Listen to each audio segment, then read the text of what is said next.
Hello and welcome back to the Spike podcast. I'm Fraser Myers, delighted to be joined as ever by Spike's editor Tom Slater. Hello. And with us this week, Spike columnist Luke Gittos. Hi.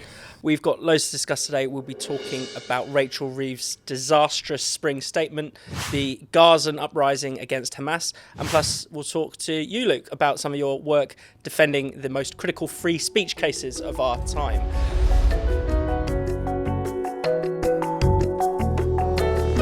Tom, before we get into that, you want to talk to us about our 25th anniversary appeal? Yeah, no, it's mainly just to say thank you to everyone who has donated to the 25th anniversary appeal. We really do appreciate it. We've been really overwhelmed by the response as ever, and it's because of you that we're able to carry on doing what we're doing, hopefully for at least another 25 years. I'd also like to say a couple of thank yous to the Foundation for Individual Rights and Expression, who very generously sponsored our 25th anniversary event that we held in London a few weeks ago, and of course to the Hippodrome, who very kindly gave us their venue, their downstairs bar, in order to celebrate. It was great to meet so many supporters at that event.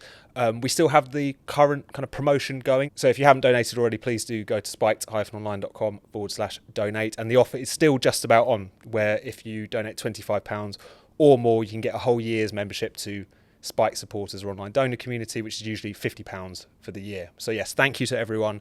Thank you to Fire, thank you to the Hippodrome, and thank you to everyone who has given so generously over the past couple of weeks. I should also say as well that, as I mentioned on last week's podcast, I'm doing an event with the Free Speech Union in Belfast on Friday the 11th of April. It's going to be all about the speech police, which we'll get into a little bit later on the show. I'll be speaking alongside Jenny Holland, Spike contributor, as well as Harry Miller from Fair Cop. So if anyone wants to come along to that event, go to freespeechunion.org and click on their events tab to get your tickets. This episode of the Spike podcast is sponsored by AG1. Now, a few years ago, I made a promise to myself to take better care of my health. It wasn't an easy goal. Gym memberships are expensive and it's hard to find the time to go. Even improving your diet isn't that easy, particularly if you've got a busy job. Healthy food takes longer to make, and again, it's a bit on the pricey side. Luckily, someone put me on to AG1. AG1 is a comprehensive and convenient blend of over 70 high-quality ingredients. I drink a glass every morning just before breakfast. Just 1 or 2 scoops mixed with cold water. It's the one thing I never go without to start the day. The impact AG1 has had on my health has been incredible. Firstly, my natural energy levels are far higher than what they used to be. AG1 has minerals like copper, chromium and phosphorus, which helps unlock the energy from my food. This hasn't only improved my performance at work, it's made me much more likely to go and get a bit of exercise at the end of the day too. It's also been great for my immune system. In the past, it seemed I was always fighting a sniffle or a cold. Now they're getting rarer and rarer. I can also put this down to my morning AG1. It's full of vitamin C and zinc, which are known to be great for overall immune health. Of course, I'd never have experienced any of this if I couldn't bring myself to drink it. There are no artificial sweeteners in AG1, but that doesn't mean I don't get subtle flavours like vanilla and pineapple. Now I even look forward to it. So, you looking to give AG1 a shot? If you want to support your health 7 mornings a week, start with AG1. Subscribe now and get a free bottle of vitamin D and 5 free AG1 travel packs with your first subscription. Go to drinkag1.com/spiked. That's drinkag1.com/spiked, or look at the QR code that's on screen right now. So, Rachel Reeves delivered her spring statement this week. It was a bit of an admission of failure in many ways. She essentially had to announce a load of cuts, her sort of fiscal headroom, to use the jargon. She'd hoped it would be around £10 billion. In the end, she'd actually lost around £15 billion, so has had to make up for that. Growth forecasts have been slashed by half. Tom, I mean, everyone had an inkling that this Labour government is not working, that its economic policies have been less than ideal, but we've finally had that confirmed this week with this statement. No, absolutely. I think, as you've already laid out there, it's just an admission of failure on so many different fronts. If you think about what this government and what Rachel Reeves in particular really set their stall by, it was on the point of having a laser-like focus on growth. We have seen these growth forecasts slashed in half for the next year, from a meagre 2% to an even more meagre 1%. Also, she made a big song and dance about her kind of fiscal rectitude, constantly talking about the 10 billion headroom, roughly speaking, that she had. That's been essentially wiped out by a rise in borrowing costs, and she's had to make these kind of hasty and quite crude welfare cuts at the last minute to try and make up the shortfall. And I think the other thing that I think is really fascinating about this budget is it also seems to be it's really kind of shone a light on how much she has both emboldened the OBR, the Office for Budget Responsibility, the kind of independent scorecarder and forecaster within the government, but also how that's essentially becoming kind of perverse. I mean, this entire emergency budget, spring statement, if we must insist on calling it that, was entirely aimed at keeping the OBR on side, despite the fact that their forecasts are often wrong, rather than looking in a deeper way about what the economy needs, what the vision should be going forward, and how to address the kind of new challenges which genuinely have kind of come up, but in such a way that isn't on the backs of some of the most vulnerable, as it were. So it's really, if it wasn't destroyed already, I think the kind of image that Rachel Reeves and this government were trying to project of, again, a focus on growth, being the grown-ups, having some kind of genuine offer to ordinary people, all of that's just evaporated kind of all in one go this week. Definitely. And the way the government works with the OBR is frankly ridiculous. I mean, they actually have negotiations with the watchdog to say, no, this policy is really going to cause this amount of growth, or, and then finally they'll agree to something. So, for instance, there was an extra £500 million of welfare cuts were introduced at the 11th hour because the OBR thought they wouldn't raise as much money or save as much money as Rachel Reeves did. One thing that's quite telling is like the planning reforms that this government has put so much store by, and which, are broadly a positive thing in the right direction. The OBR thinks they'll only generate 0.2% worth of growth. And that's the, that's it. That is their growth plan. It's just quite shocking. Yeah. And of course, hanging over the UK economy is the relationship with the market, because the OBR's relationship with the government has an impact on the relationship with the market. And so I think the Liz Truss budget and the events that followed that are in the forefront of a lot of chancellors' minds. Yeah. But that's a relationship that we've got to try and decouple. That we have to recognise that if we are to have any hope of any big economic thinking in this country, it might lead to some turbulence within the markets. And it's interesting to compare and contrast Rachel Reeves with Donald Trump, who this week has announced a 25% tariff on cars, which is going to be an absolutely huge blow to the UK economy. And, he said that there's going to be some waves. I mean, you can see that the American stock market is crashing in light of what Trump has done. But you can say, on the one hand, that is what he does understand is that that's part and parcel of economic reform. And that's something that we don't seem to recognise in this country. I mean, I think a lot of people, we haven't mentioned really the cuts to the politically cuts to disability welfare, cuts to some payments that do feel quite inhumane. So a lot of backbenchers within the Labour Party are saying, why are we Labour MPs? I think a lot of Labour voters are going to be looking at this from the outside and thinking this is continuity Tory. This is a continuation of what the Tories have been doing. And I think a lot of people are going to be thinking, economically, why did we vote Labour in the first place? Yeah, and definitely, you raise the issue of welfare. There is a problem with people who are workless, who probably could work, but are unfortunately languishing on disability benefits. You get the sense that, Labour has tried to say we're making the moral case for these cuts. They don't really believe in that. They've just been forced, their hand has been forced by the OBR, essentially, into making these moves. And they're making cuts, in some cases, across the board to people who they still believe are entitled to benefits. That's, as you say, that does seem inhumane rather than a way of getting people back into work. And once again, they're doing so at the behest of the OBR. When they already announced that package of welfare cuts the other week, they had to go back and look for more because of the fact that the OBR scored it and they said this doesn't stack up to the roughly 5 billion you claimed it did. So that is not the context in which clear-minded decisions, proper weighing of the costs and the pros and cons. Is this something that needs to be kind of phased in over time? We all agree that there needs to be reform here, but at the same time, anything that's kind of drastic and crude could catch a lot of people in collateral damage quite seriously. So on that basis, it just feels like not only is this incredibly rash, potentially quite dangerous, but also underlines if the entire point of this fiscal event is to keep the bean counters at the OBR happy, a lot of things can go by the wayside as a consequence of that. And particularly Labour began to talk about the OBR in the wake of the Liz Truss debacle as if they were kind of akin to sort of sages who had come down from on high, as if when Liz Truss refused to have an OBR forecast for her own disastrous mini budget, that this was akin to kind of blaspheming against our constitution. The OBR was set up by George Osborne during the coalition years. It's a relatively recent thing. They have a track record, as pretty much all economic forecasters do, of getting pretty much everything wrong. I mean, you look through these projections, they're many years into the future. The idea that anyone beyond a clairvoyant could actually be able to put these things down to the decimal point, as these economic forecasters expect us to do. 9.9 billion is going to be Rachel Reeves' headroom in 2029. I'm sorry, but in the last 5 years, we've had a pandemic, a war in Europe, energy crisis, as if they can make such a judgment. They've had to revise their growth forecasts from October. That's why these cuts have come through. That's why this effectively emergency budget had to be kind of smuggled in under the banner of a spring statement.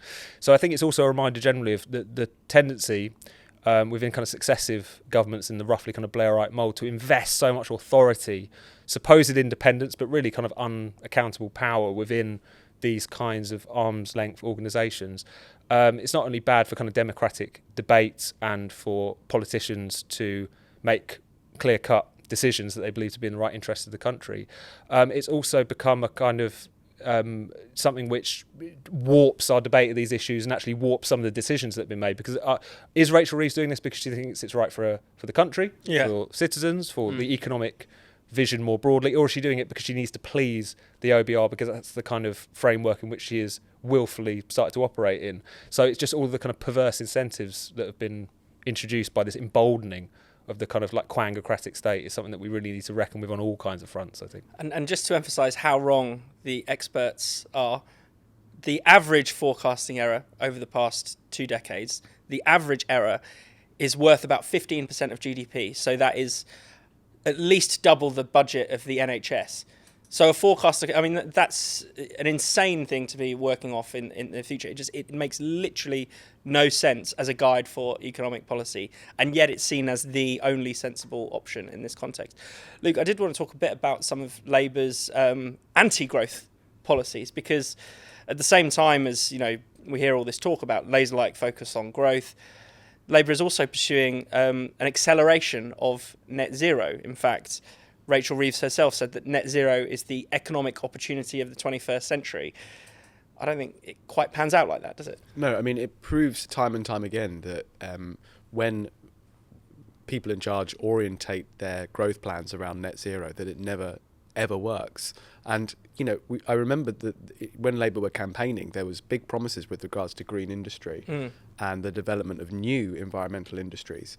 Now, in this spring statement, the only mention of any new industry was around defence and around the creation of new weapons and selling weapons. I mean, any talk of of green industry has gone out the window.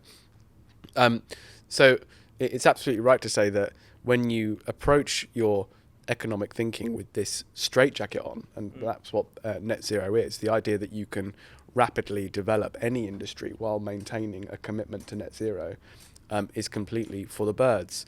It will be interesting to see how this government adapt its thinking around net zero in light of someone like Trump in the White House, because I do think that world events do somewhat force your hand when you have an energy crisis of such we have in this country. You have rising energy prices, huge domestic pressure to come up with affordable energy. That's going to play a real political pressure. So it'll be interesting to see how that commitment to net zero pans out and whether practically it's implemented in the way that they anticipated. Definitely. I suppose the danger is that a lot of the industries that are going to the wall can now be blamed on Donald Trump. I mean, we've seen just the day after the spring statement, British Steel is going to close down. We know that environmental costs were a major factor in that, but they can also say, or Rachel Reeves will be able to say, Trump's tariffs. We know car makers are closing down and have been under this zero emissions vehicle mandate that essentially forced them to sell a certain amount of a quota of electric cars and electric vans. But, Trump has put tariffs on British cars. So again, the blame, my worry is that the blame could just as easily be displaced as the shoe might not fall off, unfortunately. Tom? No, absolutely. And I think that's was kind of shot through the statement in the Commons, which was essentially constantly saying, euphemistically, because they don't want to get on the wrong side of Donald Trump for obvious reasons, that it's not really our fault. The combination of the kind of general geopolitical instability, but as well as the very unpredictable occupant of the White House now has basically become an all-purpose excuse. But I just don't think people are going to recognise that. It's not going to work for the public. Those sorts of things rarely do.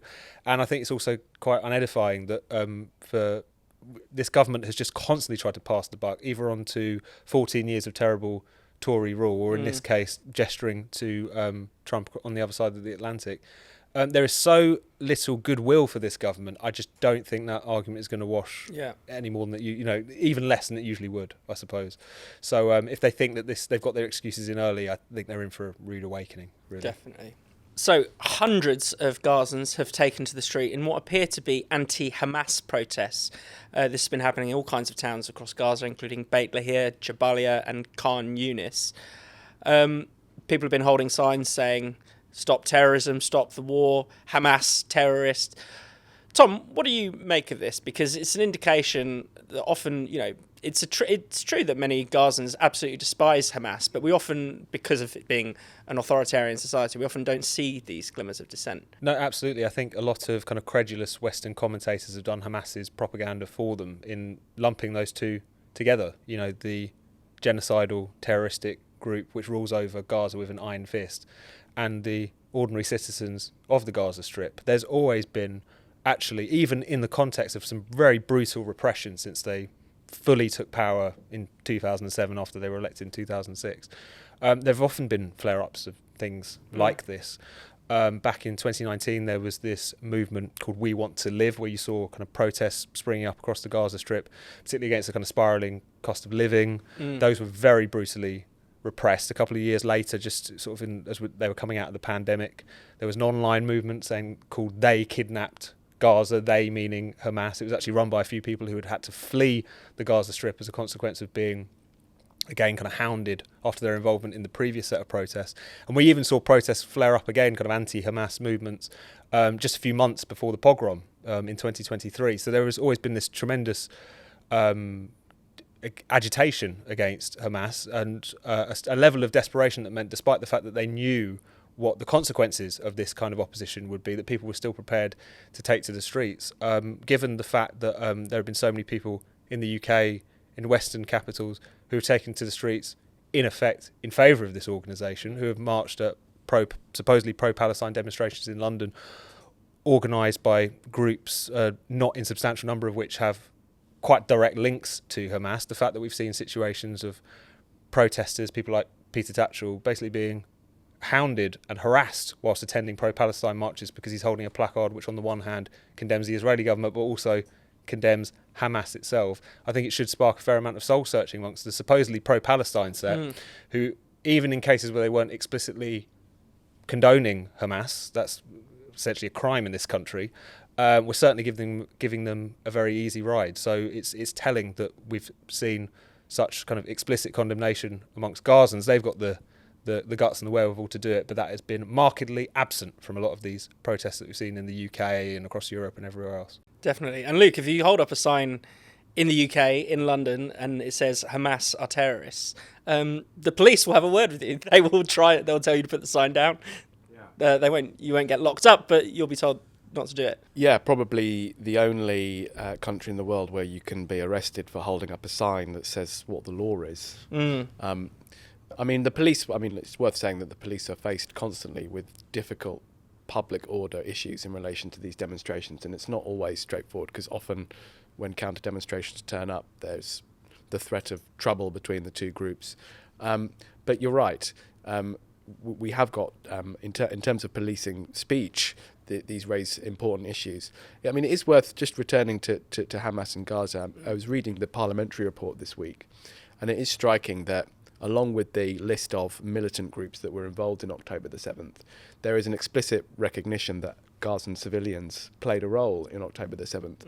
So it's quite poetic that these demonstrations are now being reported in the same week that report is being published, because I do think it's easy to forget that there are, and always have been, as Tom says, real pockets of resistance against Hamas. And of course, it's been extremely difficult to get a sense of what activity those groups are involved with, because all the media that comes out of Gaza is controlled by Hamas. Yeah. So getting a clear picture as to what the role of Gazan civilians is in resisting Hamas, and just worth remembering how appallingly difficult that would be to do if you were a Gazan civilian, to effectively display actively your opposition to a militant organisation who use their civilians as human shields, who steal aid and then sell it back to their own people, who will execute people who openly proclaim their opposition. It's really worth taking a moment to recognise the bravery of those people that come out on the streets and using them as a beacon of hope. It is worth dwelling on some of that sort of repression that people face in Palestine. And the idea that you can be pro-Palestinian and not anti-Hamas seems to not really have entered the consciousness of any of the sort of, keffiyeh-clad, ostentatiously pro-Palestine set. No, absolutely. And when we're talking about the demonstrations that we've seen, say, in London periodically over the course of the past 18 months or so, it's often treated as if you're just speaking in hyperbole, or you're trying to smear them when you say there is elements of very clear pro-Hamas sentiment. I mean, I think it's really worth challenging that kind of deflection. And, it goes without saying that there was the paraglider girls, or people who were walking around with, signs and things that were kind of directly referencing and therefore celebrating the pogrom in southern Israel on October the 7th. But you also look at some of the organisations that were organising that first spate of protest. You look at things like the Muslim Association of Britain, which was founded by a former Hamas chief who for some reason lives in London. You could look in a council flat that he's bought with right to buy. Absolutely. One of a Maggie Thatcher fan, I'm sure, as much as anything else. You look at many of the people on the supposedly anti-racist, anti-imperial left who have been very warm towards Hamas over the years. It's not some kind of Daily Telegraph faux talking point to say that whether it's Jeremy Corbyn referring to his friends from Hamas and Hezbollah in that public meeting, whether it's people like Lindsay German from the Stop the War coalition, a leading light in the Socialist Workers' Party, who gave a speech around 2006 saying that while she might have disagreements with Hamas and Hezbollah, if she had to pick, she would rather be in their camp because democracy in the Middle East is Hamas, is Hezbollah. That's more or less a direct quote. The idea... Judith Butler, the leading light of trans ideology. I forget the exact wording, but it was something along the lines of they are part of the progressive global movement. This is not a smear. This is not a cheap attack line. There have been many people online, offline, on the streets, on social media, who have been essentially condoning this group over many years. And to be honest, I think while many of them have had cause to repeat some of those things in the wake of what happened on October the 7th, there hasn't been much sense of a proper public reappraisal of their previous positions, to put it as delicately as I possibly could. So it's given all of that, given the protests that we're seeing cropping up now in Gaza, and also given the really grotesque nature of that particular regime. I mean, we all know what happened on October the 7th. We all know the genocidal depravity and all the rest of it, that the gravest crime that Hamas, and we hope they will ever be able to commit, expression of absolute pure apocalyptic Jew hatred. But you look at how they treat their own citizens, you look at the brutal repression of any dissent, you look at the fact that the leaders of Hamas, people like Ismail Haniyeh, the former political leader of Hamas, may not rest in peace. He was watching October the 7th from the plush surrounds of his Doha office, and when he was taken out by the IDF, he was sitting on a personal wealth of about $4 billion US. Meanwhile, people not only dying in Gaza, but also were, suffering under crippling economic circumstances even before this war began. So the fundamental lack of kind of moral disorientation, to put it kindly, amongst the supposedly pro-Palestine set should be clear for all to see now, and hopefully these protests will spark something of a reassessment among them. So, Luke, You've been involved in some of the main free speech cases of our time. You represented briefly Alison Pearson, who was visited by police last year on Remembrance Sunday over a year-old tweet. You also successfully represented Jamie Michael, who people may or may not remember. He recorded a video in the wake of the Axel Rudikbana killings. What is it like being at the sort of front end, the sharp end of many of the laws that we talk about? Well, I mean, it's easy for me to talk about. It's much harder when you're someone like Jamie, especially Jamie Michael, who was just an ex-Marine, someone who'd served his country, hard-working man from the valleys who was politically engaged and who made a Facebook video which then landed in a position where he was facing a 7-year jail sentence and had to go through a trial and be acquitted by a jury in about 18 minutes for him to be exonerated. And the effects of that are still being felt. An allegation like that doesn't go away. Yeah. And although I won't go into the detail, you know, he is still living that in a very real way. So I don't bear the brunt of it, but I'm very happy to help where I can.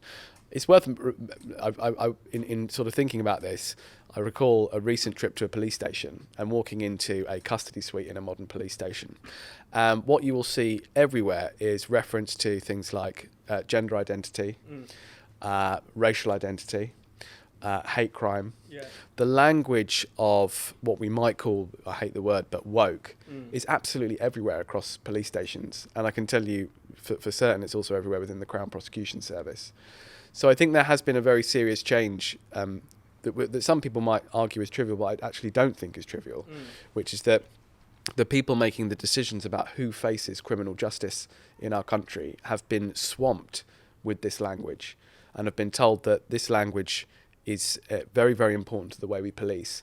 So the rise of this kind of hate crime prosecution, the obsessive measuring of how many hate crimes we can arrest people for and prosecute for, the obsession with like slamming down on anything which might be called a hate crime has led to an environment where these allegations are being treated exceptionally seriously in a way that they wouldn't have been 15 or even 20 years ago.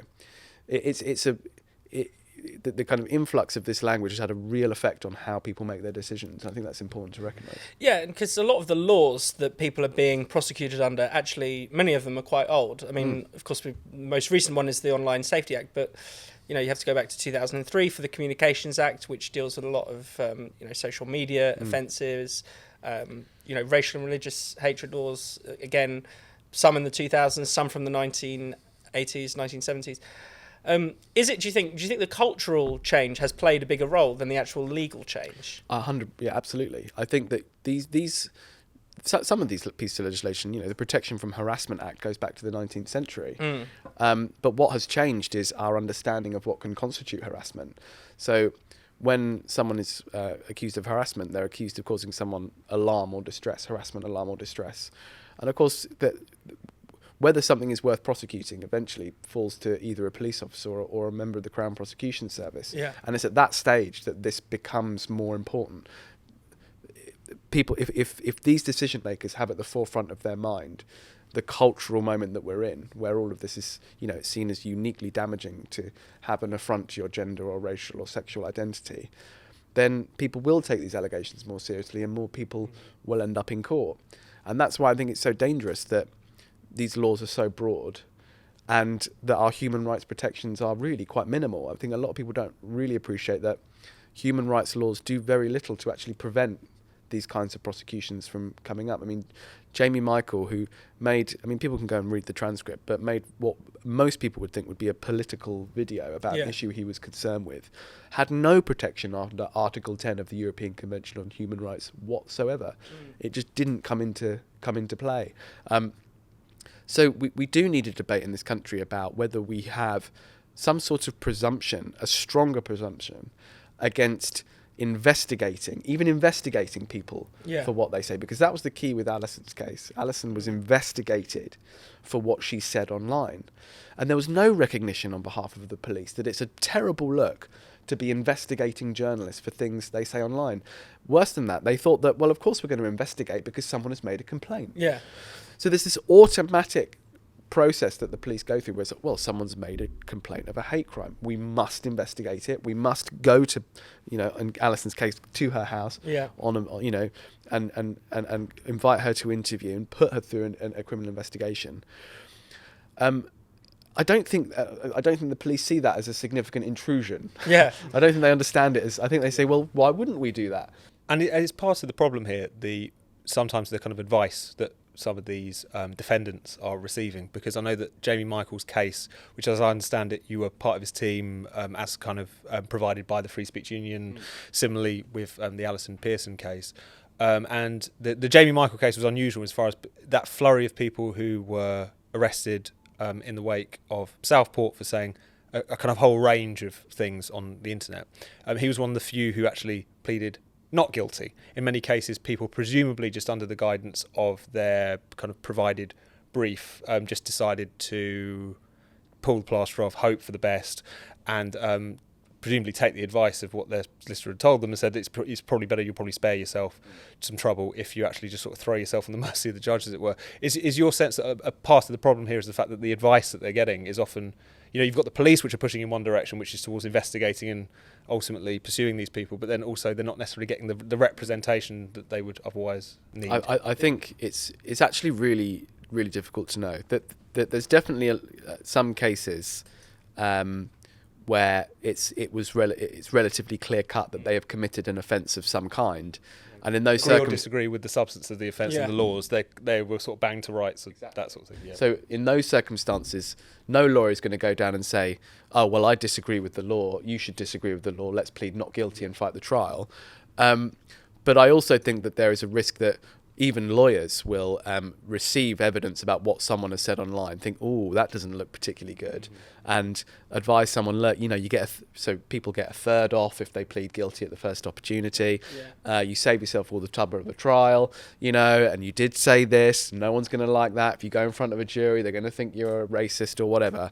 And so that kind of advice, I think, will get doled out a lot. And if you are a duty solicitor, someone who works through, is publicly paid and works through a big long court list, you want to get it done as quickly as possible, then that is a real risk. That emphasises the importance of what the Free Speech Union is doing to properly fund people who are facing these kind of allegations, so that a lawyer can take the time to actually really consider their position. I just think that's completely invaluable. And what really frightens me is, I'm not blowing my own trumpet, but what would have happened if Jamie hadn't had a decent lawyer? I think there is a real risk that he would have made a different decision. And also just to quickly shout out to Jamie, because pleading not guilty is a really difficult decision. You think pleading guilty is hard. Well, try pleading not guilty and sitting there for months and months and months, not knowing that you're going to face a prison sentence. A lot of people make the reasonable decision to say, look, I'd rather just have something certain in my life and get it done. And, but Jamie didn't do that. Jamie took the stand, gave evidence, prepared his defence, did all the work to get himself ready for the trial, went up there, explained himself to a jury and won. And it's thanks to him that we just draw a line in the sand in these cases, that, he took a gamble with his own life, and thank goodness he won and pushed back against this, pushed back against what we're all talking about. Now, I know this is obviously a broader cultural problem, as we've discussed, but to what extent, or what has been the sort of malign influence of a certain Keir Starmer KC? Because, of course, it's not just that he's the Prime Minister and takes a very dim view of free speech and free expression, despite what he told the Americans. He was also the director of public prosecutions, and he very famously, I think at his personal insistence, prosecuted the Twitter joke trial. And there is a sense that prior to him coming in, a lot of these cases probably wouldn't have been pursued so vigorously. Of course, he hasn't been in that role for a long time, but, can we see something of the dark influence of Mr. Starmer? No, definitely. I mean, I remember writing for Spiked about Keir Starmer many, many years ago now. And long before he was even close to leader of the opposition, exactly.